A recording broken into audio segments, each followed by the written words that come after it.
A ver, en medio de la pandemia, cuando estaba la crisis económica, social, en fin, toda esta situación tan dramática que enfrentó el mundo y también evidentemente el país, el presidente de la República hizo un anuncio que claro, fue bien visto porque dijo que iba a provocar la reducción salarial de él, del cargo de la vicepresidencia y de sus ministros, viceministros.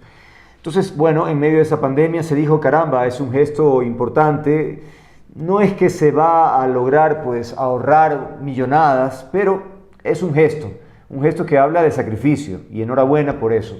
Y el decreto hablaba de un año, que eso iba a transcurrir, es decir, que se aplicaba el decreto durante un año. Pues bien, han pasado 6 meses y ya echó para marcha atrás el presidente, ya derogó el decreto y volvió a la normalidad, a seguir recibiendo los más de $5.000 que recibe él y en proporción los otros miembros también de su gabinete. ¿Qué pasó? ¿Qué sucedió? ¿Por qué? Hubo un comunicado, evidentemente, se dijo que se iba a buscar otras fuentes de financiamiento para reemplazar lo que se había estado recibiendo por eso, pero hay algunas dudas y por eso queremos conversar con nuestro invitado para que nos diga detalles sobre este particular. Se trata de Leonardo Gómez, si podemos hacerlo ingresar, estaba en la sala de espera. Leonardo Gómez, coordinador del Observatorio de Gasto Público, con quien vamos a mantener este diálogo, porque este observatorio ha elaborado, bueno, dado seguimiento, no de ahora, ¿no? Ya hace algunos meses, evidentemente buscó tener información y sobre todo algo que me parece fundamental que menciona el observatorio es que no existen registros públicos del cumplimiento de la medida, lo cual me parece realmente de Ripley, ¿no? Pero bueno, eso vamos a ir más adelante. Inicialmente, gracias Leonardo por acompañarnos. Cuéntanos cómo fue el proceso de pedir la información, cómo ha sido todo, porque ustedes hacen permanentemente este tipo de investigación. ¿Cuál ha sido la experiencia en este caso? Bienvenido, buenas noches. Andrés, qué gusto saludarte nuevamente. Tengo un poquito de retorno en el audio. A ver, ¿oigo bien? ¿Tú qué tal me estás escuchando? Sí, escucho que hay un feedback, hay un sonido, ¿no? Eh, Cuéntanos, por favor, no sé, del 1 al 5 para ver tu audio. ¿Me escuchas? no te escucho muy bien, la verdad. A ver, ¿qué será? Veamos ahí, ve qué tal me oyes. Probando, 1, 2, 3, 4, 5, probando. Ahí me oyes. Fuerte y claro. Ah, qué bien, ya listo. Era cuestión nomás de dar con el botón adecuado. Bien, decía Leonardo que el observatorio hace seguimiento de todas, de muchas de las decisiones, evidentemente, del gobierno, en fin, de las entidades. En este caso particular, quisiera que nos contaras cuál ha sido la experiencia. Ustedes solicitaron la información, se les proporcionó los datos sobre cómo se desarrollaba esta iniciativa del presidente. Nuevamente, bienvenido y buenas noches. Listo, Andrés. Claro, nosotros le dimos seguimiento desde el inicio, desde mayo, cuando se realizó el primer decreto. El tema fue que desde el inicio de este decreto comienza con algunos errores, y me refiero precisamente al decreto ejecutivo 1041 del 8 de mayo. Cuando se emite este decreto, en el decreto no existían las directrices adecuadas para que se pueda ejecutar esta reducción concretamente en el sector público. Es decir, se hablaba de una reducción del 50% en 4 niveles jerárquicos, comenzando por el presidente de la República y terminando con el gabinete. Sin embargo, no se observaba que en la ley del servicio público ya se establece que ningún funcionario puede ganar más que el presidente, ninguno puede ganar más que el presidente. En ese sentido, cuando el presidente de la República pasa de ganar $5.072 a 2.500, había muchísimos funcionarios que estaban violando la ley sin darse cuenta, es decir, que ganaban un poco más de $2.500. Claro. Eso fue necesario, eso obligó al Ejecutivo a revisar el decreto y emitir un segundo decreto respaldando el primero, fue el decreto 1047 de fecha del 11 de mayo, donde se especificaba que solamente aplicaba para el Ejecutivo y ratificando que se aplicaba para el presidente, vicepresidente, ministros y viceministros. Posteriormente, para el 5 de mayo, se emite un tercer decreto, el 1118, en el que se excluye de este grupo a lo que son viceministros. Ya. En ninguno de los decretos se especificaba si aplicaba únicamente para ministros o también secretarios de Estado con rango de ministros. Y bueno, simplemente fue un decreto que se hizo en la marcha, observando estos pequeños detalles que terminan siendo grandes y que por poco provocan un descalabro a todo nivel jerárquico en cuestión de remuneraciones. Es decir, este Ahora, en primer punto cuanto que a la nota, perdona que te interrumpa, Leonardo, para ir punto por punto. En este aspecto en particular que menciona, es realmente increíble, ¿no? Que desde la presidencia se lance un decreto que tiene que luego ser aclarado, que tiene que ser corregido, es decir, porque evidentemente denota improvisación y que generaba efectivamente, como tú decías, un pequeño detalle, pero que generó una preocupación en todo en todo el Estado, digamos, ¿no? Porque todos podían verse impactados por esta decisión. Pero finalmente, de alguna manera, se modifica, ¿no? Por supuesto, lo que sí evidencia es una falta de planificación, un decreto que se emitió en la marcha, en el apuro, y no observando detalles tan importantes, en realidad son pequeñísimos, pero tan importantes como que un decreto no puede modificar una ley. Y eso, de verdad, casi provoca un descalabro en todo nivel jerárquico. Hubieron instituciones en las que se pusieron a correr en círculos porque no sabían qué hacer con varios funcionarios que, sin ser de nivel jerárquico, ya ganaban un poco más de $2.500. Entonces, esta inobservancia de la ley sí evidencia una falta de planificación en una decisión que se tomó simplemente en la marcha. Y eso parecería demostrarse a propósito que además se toma la decisión de retirar el decreto 6 meses. ¿Sí me escuchaste? Sí, por supuesto. Es listo. decir, el decreto tenía una vigencia de un año, se emite el 8 de mayo y estaba previsto que durara hasta mayo del 2021. Pero de la nada, el pasado 6 de noviembre, se emite un decreto, el 1184, en el que se deroga todos los anteriores decretos. Entonces, lo que se supone que iba a ser una medida que aplicaría durante un año, duró apenas 6 meses. Ahora bien, cuéntanos a propósito, leo el informe que ustedes han publicado a propósito de las dificultades que han tenido para obtener información. Es decir, ahí... Por supuesto. A ver, vamos con esa parte.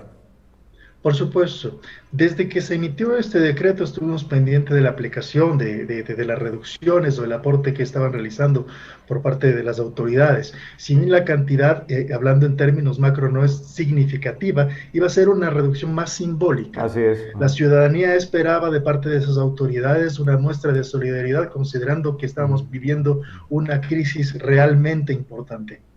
Entonces, la reducción del 50% de los sueldos iba a ser un poco más simbólico, considerando que se iba apenas a ahorrar un poco más de $100,000 mensuales.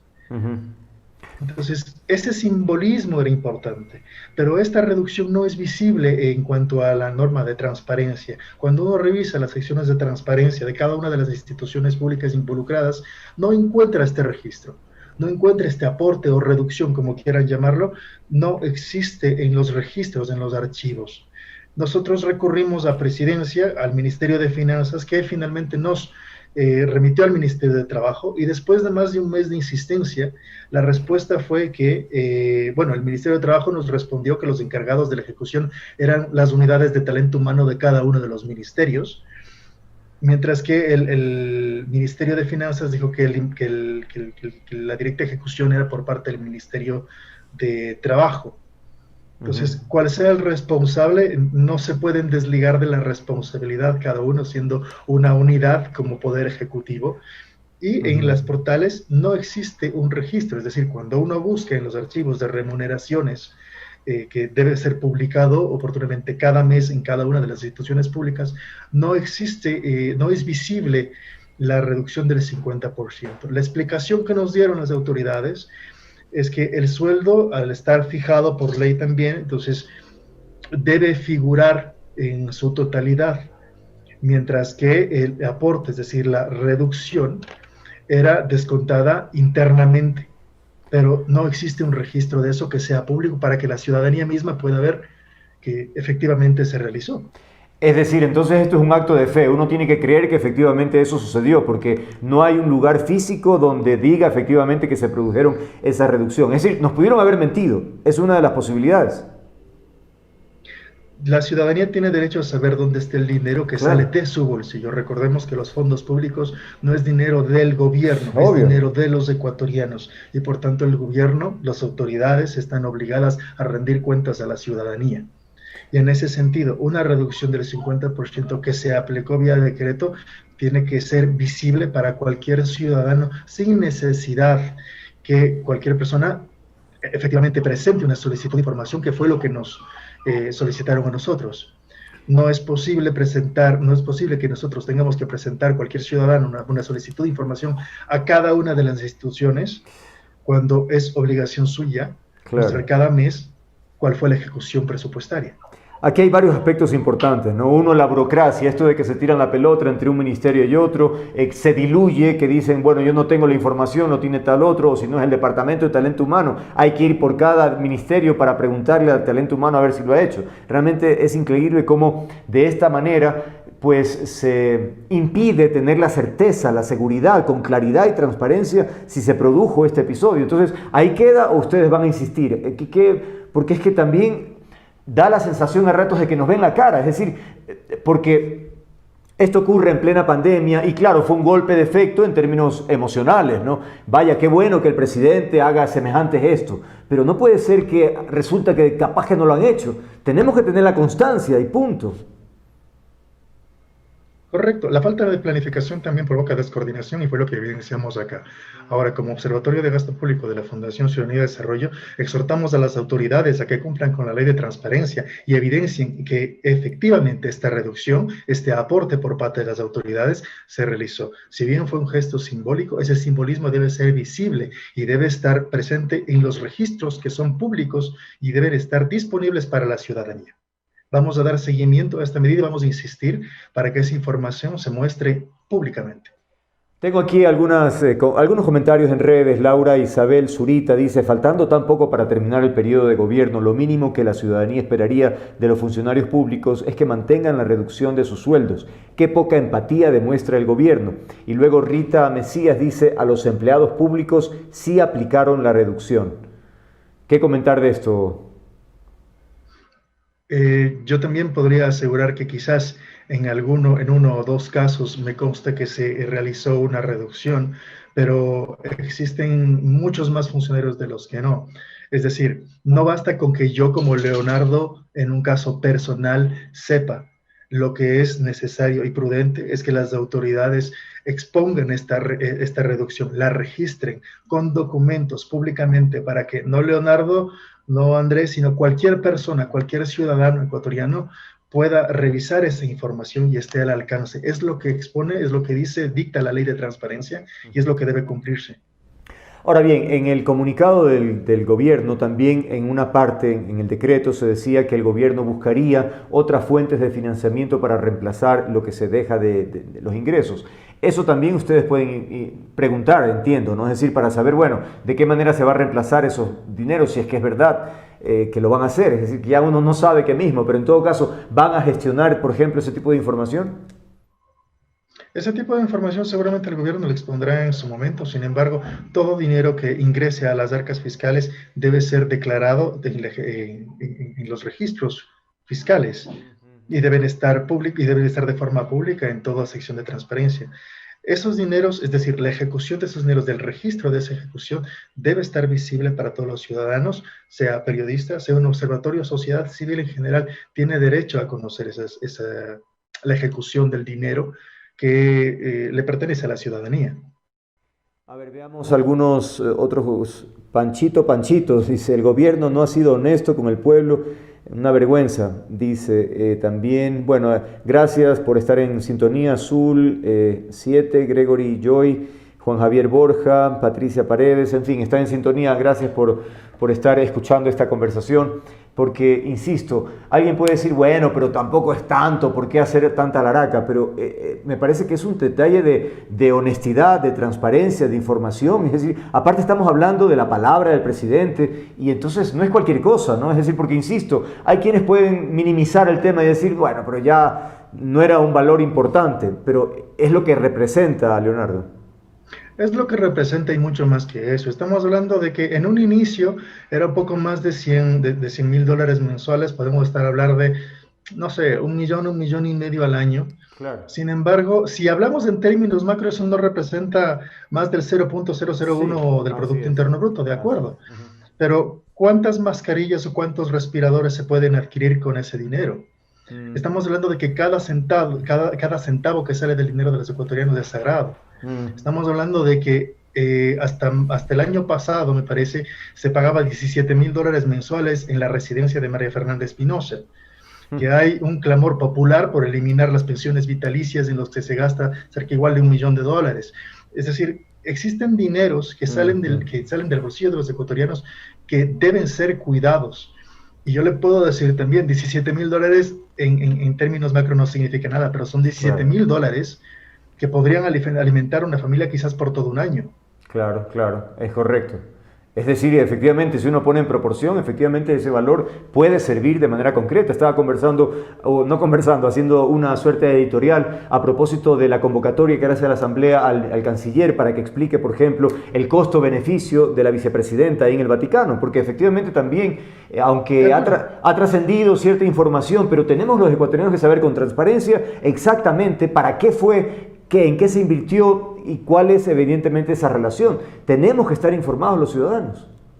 Y precisamente te adelanto, Andrés, que que desde el observatorio hemos presentado en presidencia y en vicepresidencia las explicaciones del caso. Hemos presentado solicitudes de acceso a la información solicitando que se nos entregue el detalle de la misión diplomática que fue enviada, considerando los gastos en viáticos, considerando quiénes acompañaron a la ministra, quiénes conforman la delegación, sea funcionarios. Preguntamos si es que de pronto le acompañó a algún familiar también, y queremos conocer cuál fue la motivación, cuál fue la justificación para considerar prioritario un viaje de este tipo. Recordemos que la vicepresidenta no fue específicamente solo para un viaje al Vaticano, se supone que fue por un viaje mucho más extenso, una gira para Europa, pero el detalle de ese viaje es el que queremos conocer y cuánto nos está costando, además de saber por qué en este caso se consideró este viaje prioritario a otras necesidades, a otros viajes que posiblemente en este momento sean, no sé, necesarios. Entonces, hemos solicitado toda esa información por escrito a presidencia, a vicepresidencia. Esperamos que en los próximos días, tienen un plazo de 15 días para respondernos, y pues estaremos divulgándola apenas la recibamos. Comparte con nosotros, Leonardo, la experiencia a propósito de este tiempo. O sea, tú dices que por normativa tienen 15 días para responder. ¿Eso ocurre frecuentemente o más bien dan dilatorias? ¿Cuál es la experiencia? Perdón, no te escucho muy bien. Digo que ¿cuál es la experiencia en términos del tiempo que transcurre desde que ustedes solicitan información hasta que la reciben? Si la normativa dice 15 días, me pregunto, ¿se cumple ese tiempo? En ocasiones sí, en ocasiones se demora un poco más, pero generalmente se cumple. Ok. Salvo cuando es algún tipo de información demasiado detallada o demasiado extensa, entonces las autoridades pueden enviar un adelanto. Decir que el caso personal, no digo que sea lo legal y adecuado, sin embargo, a veces se comprende que por la cantidad de información que uno puede solicitar, a veces demoran un poco más. Ahora, en tiempos de confinamiento, en tiempos de pandemia, las solicitudes de acceso a la información realmente ha sido una pata coja por parte de toda institución pública. Hasta aquí, desde que comenzó la pandemia hasta acá, es apenas en estos meses en los que comienzan a responder ese tipo, quizás porque tienen otras prioridades, no quiero justificarlo, pero las solicitudes de acceso a la información, al menos en tiempo de confinamiento y pandemia, ha sido un dolor de cabeza. No han respondido absolutamente nada. Y ya que hablas de dolor de cabeza, ustedes deben ser dolor de cabeza para el gobierno que están solicitando información permanentemente. Maribel del Valle Guerrón dice, se dice en un gobierno honesto, pero en estos actos se conoce a la gente. Qué vergüenza, dice Cristina Chicaiza, los maestros que estamos trabajando el doble, estamos aportando del poco sueldo que ganamos y ellos que deben dar ejemplo no lo hacen.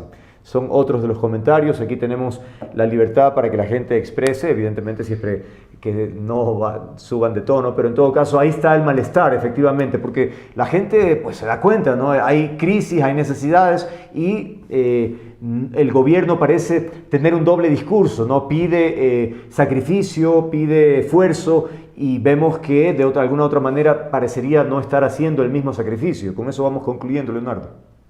Claro, como lo he dicho, cada centavo que sale del dinero de los ecuatorianos es administrado a través del gobierno, a través de su gobierno. Y por eso cada centavo debe ser cuidado y dado importancia. Quizás ahora, en medio de una crisis económica y después, bueno, estamos apenas saliendo del confinamiento, no hemos salido de la pandemia, claro. Entonces nos damos cuenta también que debemos como ciudadanos involucrarnos y rendir cuentas al gobierno revisando toda esta información y estar pendientes de qué decisiones se toman con nuestro dinero. Es importante porque, como lo mencionamos, quizás cuando hablamos de $100,000 mensuales, digamos, es una cantidad ínfima a lo que normalmente se puede estar gastando en otros rubros. Sin embargo, en épocas tan delicadas como las que vivimos, yo hago la pregunta: ¿cuántos respiradores, cuántas vidas pueden salvarse con esos $100,000? Hemos visto casos de corrupción tremendos, no solo de este gobierno, sino de diferentes frentes, y hemos perdido también la batalla en ese sentido. Entonces, cada centavo debe ser cuidado, y $17,000, $100,000, realmente es una cantidad que debe ser considerada con la importancia que merita. Muchas gracias. Ha sido Leonardo Gómez, coordinador del Observatorio de Gasto Público, hablando sobre esta decisión del gobierno de eliminar, o mejor, eliminar el decreto, efectivamente, donde el presidente y a sus ministros, en fin, se reducía el salario un 50%. Hoy eso ya no existe. Y lo más preocupante, creería, es esta parte que Leonardo nos decía sobre el hecho de que no existe algún lugar físico en donde se compruebe que efectivamente eso ocurrió. Es como que queda en el limbo, una suerte de misterio: ¿habrá ocurrido o no habrá ocurrido? Eso todavía nos queda ahí un poco esa preocupación. Por ahora, muchas gracias, Leonardo, por habernos atendido. Gracias a ti, Andrés. Una buena noche.